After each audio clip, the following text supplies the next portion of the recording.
and welcome to Scale Car Garage.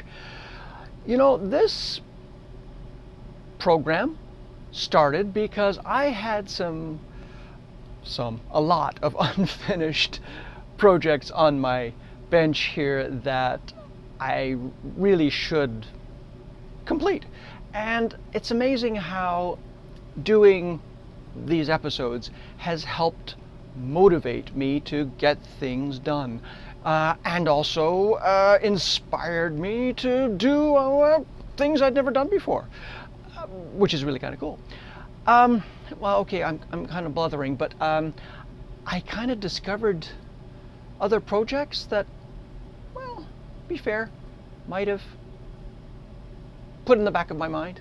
All right, be honest, I forgot about them. But I found them. And let me show them to you, because they could be really interesting. So let me stop blithering and let me show you what I found here on my bench, buried in the back here at Scale Car Garage.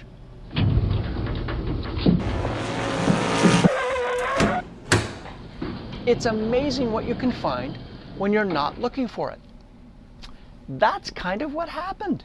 I actually was here in the garage looking for something that that I thought I needed at the time. And as I was looking for it, I discovered, well, not really one project that I had, forgotten about.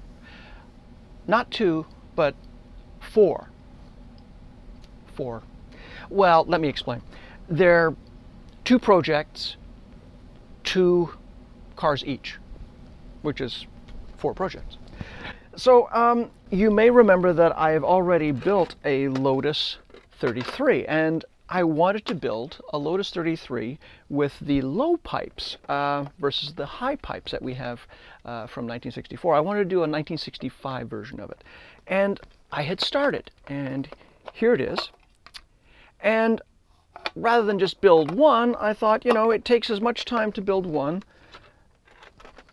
as it does to build two. So I started two Lotus 33s. Isn't this cool? And then I remembered that I also wanted to build something that would have raced against it that wasn't a Ferrari. So I thought I started to build a Brabham BT-11. And of course, with the same logic, instead of building just one, heck, let's build two. So what we have here are, honestly, four projects. We're going to do these four projects as one. And I know we've got other projects that are still not complete. But I think these are just too cool to let sit. And to be honest, they were kind of in the back of the workbench. All right, let's be totally honest here. I forgot. But it's so nice to rediscover. It was kind of like birthday, Christmas all over again.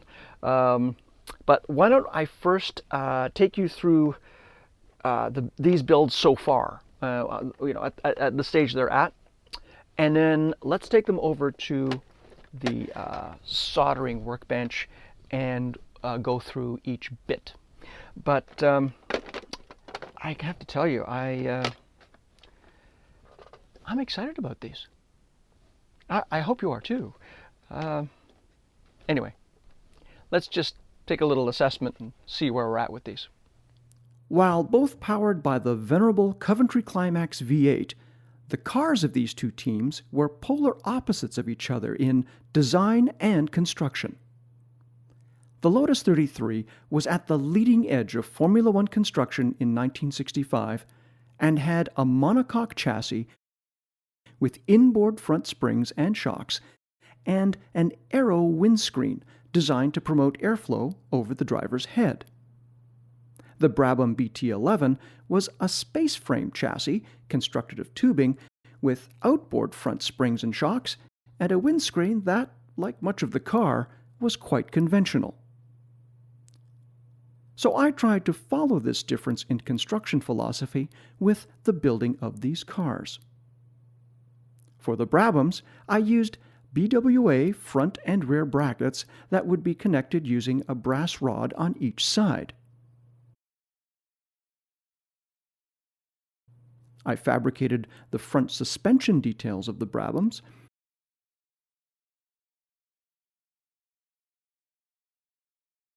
which were then connected to the rear brackets.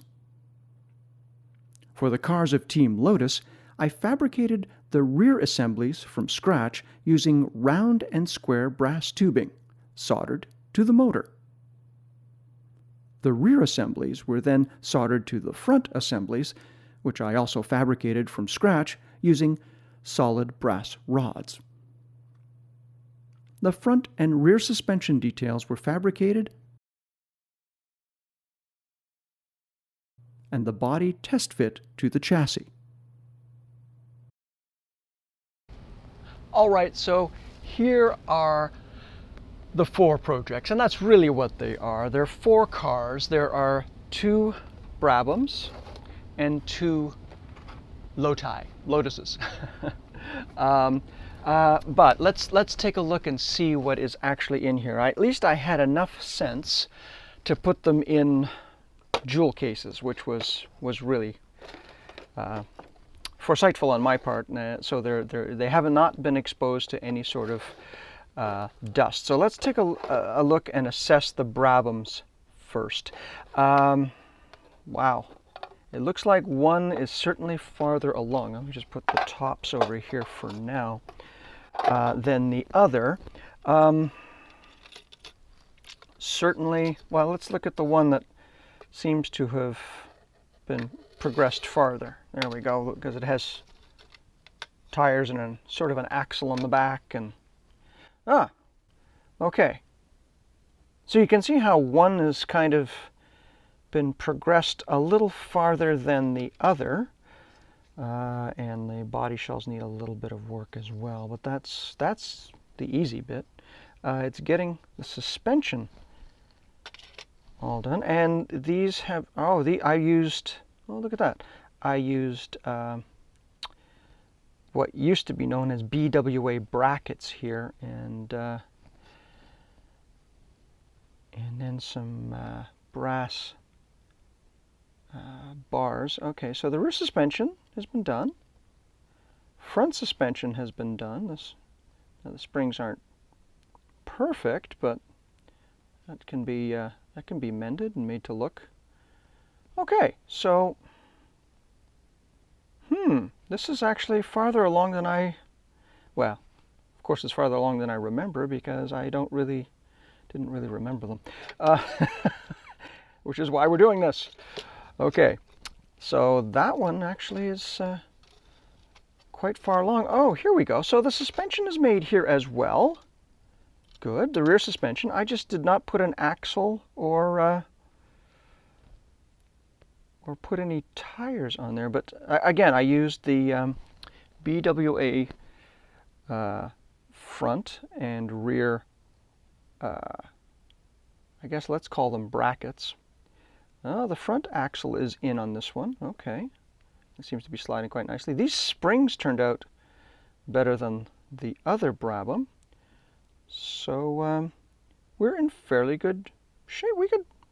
It's fairly good shape. I think we can get these chassis going. Wow. Okay. So that takes care of the Brabham. So oopsies. Let's put this to the side, and it looks like I got my wheelbase correct. I, of course, removed the back of the cowling there. I may have to remove more. I'm not quite sure. But the body is the least of the concerns here. Let's just make sure that we got the chassis pretty far along, and we do. So that's good news. That's very, very good news. So what we can do now is let's take a look at the Lotuses. Oops, don't want to destroy them before. Okay, let's put the Brabhams to the side, and let's take a look at the 2 Lotuses here. And again, I think I'm farther along than I remember. So let's take a look at these then. Take the tops of the jewel cases off. Okay. Oh, yeah, look at that. I've got, oh, now I remember. Okay. Yes, this was going to be a Lotus 33 with the low pipes. Oh, I even put a guide blade in here just to make sure. And the guide actually, oh, guide actually looks quite good there, I think. Will it sit well? It will sit well. There we go. Okay. Let's take the body off here, and I created this myself. Look at that. There's no bracket here. This is all brass, and independent front wheels, which are, well, they're a wee bit wobbly, but son of a gun, seem to be working. And those are wheels and tires that we've cast ourselves. Those are our resin wheels. The Brabham had aluminum rear wheels anyway. So this one could actually, we can actually get this one running quite easily. And how about the second one here? Okay, I've got the suspension parts made. That's good news. And you can see how this suspension, I don't know if you can see that, but it actually is live. It moves so that it can align itself properly through the rear axle. Oh, I see. I was using, this is a front of a Lotus 49 I was using to try and see if it would work. Well, I was trying to get the sizing of the A-arms, you see. Although they're different for the 33 as they are for the 49, but remember taking that. Wow, okay. And again, I have independent wheels here as well. Okay, this one is actually pretty close as well. Well, I'm closer on these than I thought, so I think the Lotus, for lack of a better plural description, are closer to being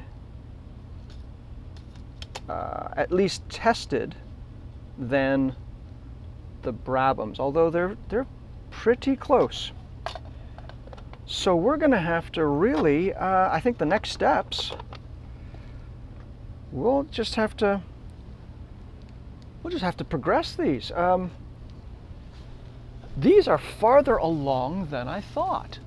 I'm really, really pleased. They're farther along than I thought. We've got the Lotus and we've got Brabhams. So we could do,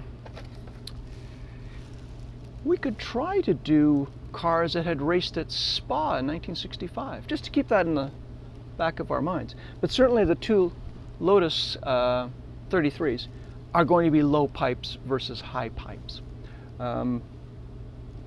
Anyway, they're not that far from actually being running cars. And with that, we now have our work cut out for us. 4 builds at once. Next step, to see if we can get the chassis running. I hope you enjoyed watching. If you did, please leave a comment, like, and subscribe.